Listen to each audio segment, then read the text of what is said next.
অনেক অনেক আগের কথা। পৃথিবী তখনও শিশু বয়সে। সবুজ প্রকৃতি, পাহাড়, নদী আর মানুষে পরিপূর্ণ। কিন্তু এই মানুষই ভুলে গিয়েছিল কে তাদের সৃষ্টি করেছেন, কে তাদের জীবন দিচ্ছেন। তারা আল্লাহর ইবাদত ছেড়ে মূর্তি পূজায় লিপ্ত হয়ে পড়ে। তখনই শুরু হয় এক নবীর নিঃশব্দ কান্না, এক পিতার আহ্বান। তিনি হলেন নূহ আলাইহিসসালাম। নবুয়তের আলো ছড়িয়ে দেওয়া শুরু। আল্লাহ তাকে নবী হিসেবে পাঠালেন তার জাতির জন্য।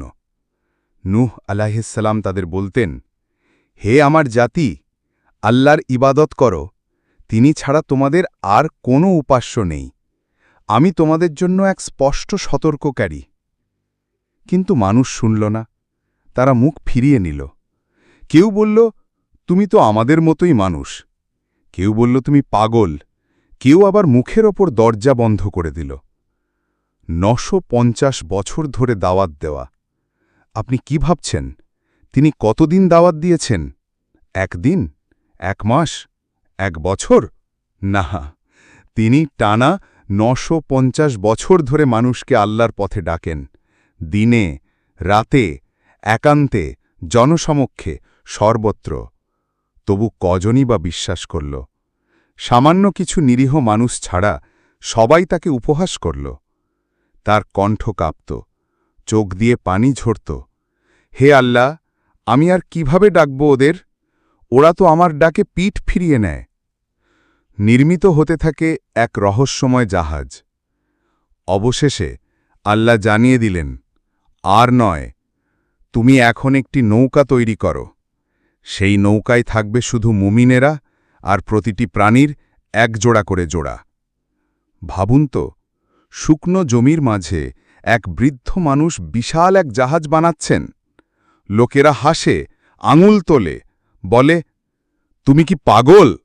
পাহাড়ের ওপরে জাহাজ? বৃষ্টি তো দূরের কথা, মেঘের টুকরো নেই আকাশে। কিন্তু নূহ আলাইহিসসালাম বলতেন, তোমরা আজ হাসো, কাল দেখবে কার হাসি শেষ হয়। শুরু হল সেই ভয়াবহ দিন। আল্লাহর নির্দেশ এলো, আকাশ খুলে দাও, মেঘ বর্ষণ করুক, মাটিকে ফাটিয়ে দাও, পানি উঠে আসুক। মহাপ্লাবন শুরু হল, আকাশ আর জমিন একসাথে কাঁদতে লাগল।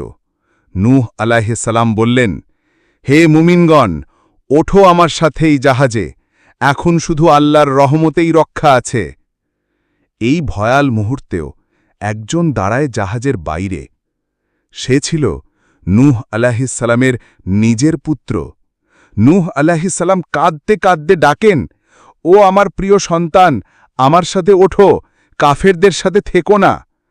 সে উত্তর দেয়, আমি পাহাড়ে উঠে যাব, সেখান থেকে আমাকে কেউ ডুবাতে পারবে না। কিন্তু আল্লাহর পানি পাহাড় থেকেও বড়। তার পুত্রের নাম পর্যন্ত আর পাওয়া যায় না। সে হারিয়ে গেল আল্লাহর বিচার তরঙ্গে। পরিত্রাণের ভোর, জলাবদ্ধ পৃথিবী আবার শান্ত হতে থাকে। আল্লাহর নির্দেশে জাহাজ স্থির হয় যদি পাহাড়ে।